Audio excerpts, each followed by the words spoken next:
BRS నుంచి బయటకు వచ్చిన కల్వకుంట్ల కవిత కొత్త పార్టీ ఏర్పాటు దిశగా ప్రయత్నాలు ముమ్మరం చేస్తున్నారని తెలుస్తోంది.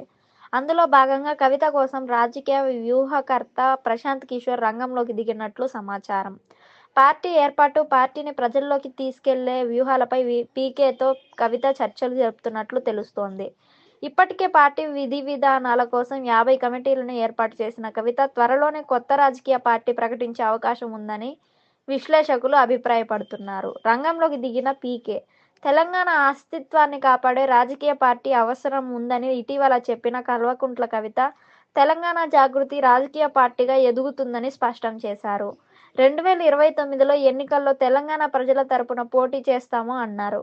అందులో భాగంగా పార్టీని ప్రజల్లోకి తీసుకెళ్లే వ్యూహాలకు పదును పెట్టేందుకు ఎన్నికల వ్యూహకర్త ప్రశాంత్ కిషోర్తో వరుసగా సమావేశాలు నిర్వహిస్తున్నారు కవిత.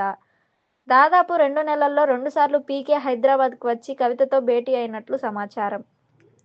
ఈ సందర్భంగా కొత్త రాజకీయ పార్టీ ఏర్పాటు చేస్తే పరిస్థితులు ఎలా ఉంటాయి, పార్టీ ఏర్పాటు చేశాక ఎలా ముందుకెళ్లాలి, ఎలాంటి వ్యూహాలతో పార్టీని ప్రజల్లోకి తీసుకెళ్లాలి అనే అంశంపై ఇద్దరి మధ్య చర్చ జరిగినట్లు సమాచారం.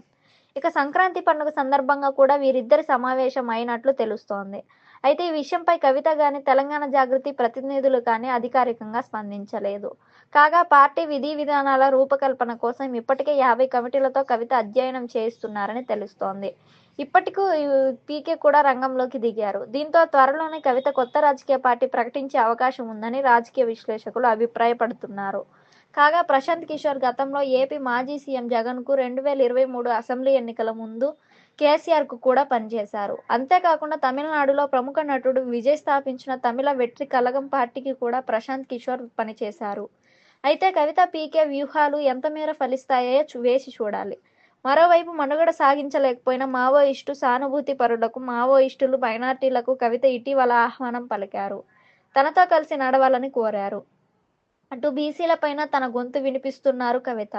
యువతకు జాగృతి నుంచి రాజకీయ వేదిక అవుతుందని అన్నారు. దీంతో అన్ని వర్గాల ప్రజలకు స్థానం కల్పిస్తూ తెలంగాణ సెక్యులర్ పార్టీకి మద్దతు ఇవ్వండని కోరారు.